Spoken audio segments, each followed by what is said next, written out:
आप सभी ने आईसीसी नाम जरूर सुना होगा। वैसे मैं इंटरनेशनल क्रिकेट काउंसिल के नहीं तो इंटरनेशनल क्रिमिनल कोर्ट के बारे में कह रहा हूँ, जिसे खासकर नरसंहार, युद्ध अपराध, मानवता के विरुद्ध अपराध और आतंकवाद जैसे गंभीर अपराध करने वाले व्यक्तियों या उस देश की जांच करके मुकदमा चलाने के लिए गठित किया गया है। आईसीसी यानी अंतर्राष्ट्रीय आपराधिक न्यायालय को खासकर पीड़ित व्यक्तियों को न्याय दिलाने के लिए बनाया गया था, लेकिन यहाँ पर भी वही पॉलिटिक्स खेला जा रहा है, जिस कारण आज इस कोर्ट पे कड़े प्रतिबंध लगाने पड़े, क्योंकि इस कोर्ट ने कभी भारत और इजराइल के खिलाफ बेवजह मुकदमे चलाए थे, जिसकी सजा आज उसे मिल रही है। तो बहुत ही बड़ी खबर है, चलिए इसे विस्तार से समझते हैं। और हाँ, अभी तक आपने चैनल को सब्सक्राइब नहीं किया तो चैनल को सब्सक्राइब भी कर दीजिए।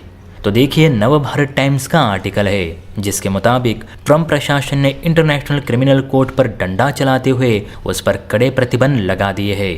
अब ये प्रतिबंध क्यों लगाए गए, चलिए उसे भी जान लीजिए। तो देखिए, बीते साल यानी अमेरिकी राष्ट्रपति इलेक्शन से पहले डोनाल्ड ट्रंप ने आईसीसी को लेकर एक स्टेटमेंट दी थी।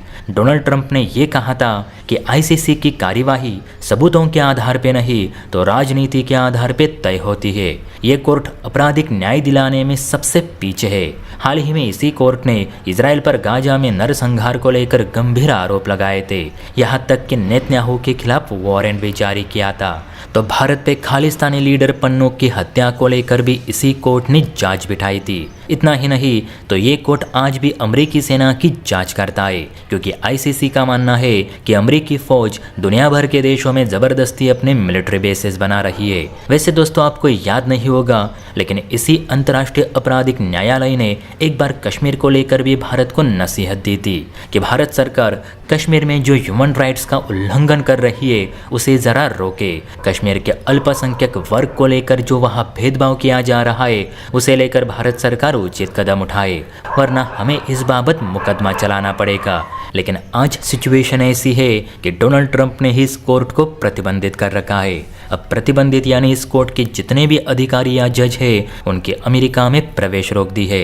अमेरिका द्वारा जितना भी फंड या फैसिलिटीज इस कोर्ट को दी जा रही थी वो भी स्थगित कर दी गई है। प्लस ट्रंप ने आईसीसी को साफ साफ चेताया है कि अमेरिका, इजराइल या भारत कोई भी आईसीसी का सदस्य नहीं, इसलिए आपके फैसले या मुकदमे हम पर लागू नहीं होंगे, ना ही हम इन्हें स्वीकार करेंगे। जब कश्मीर को लेकर आईसीसी ने भारत को चेतावनी दी थी, तब भारत ने भी अंतर्राष्ट्रीय आपराधिक न्यायालय को चेताया था कि आईसीसी को जिस काम के लिए स्थापित किया गया है आप उसी की ओर ध्यान दें। वैसे भी पाकिस्तान को लेकर आईसीसी कभी भी सख्त नहीं होता, जबकि सब आतंकवाद की जड़ तो पाकिस्तान ही है। आपको याद होगा, बीते दिनों इसी कोर्ट ने रूसी राष्ट्रपति पुतिन के खिलाफ भी वारंट जारी किया था कि पुतिन जहां कहीं पर भी दिखेंगे उन्हें फौरन गिरफ्तार किया जाए। हालांकि अभी तक तो किसी देश की हिम्मत नहीं हुई कि वो पुतिन के हाथों में बेड़ियां डाल सके। जय हिंद।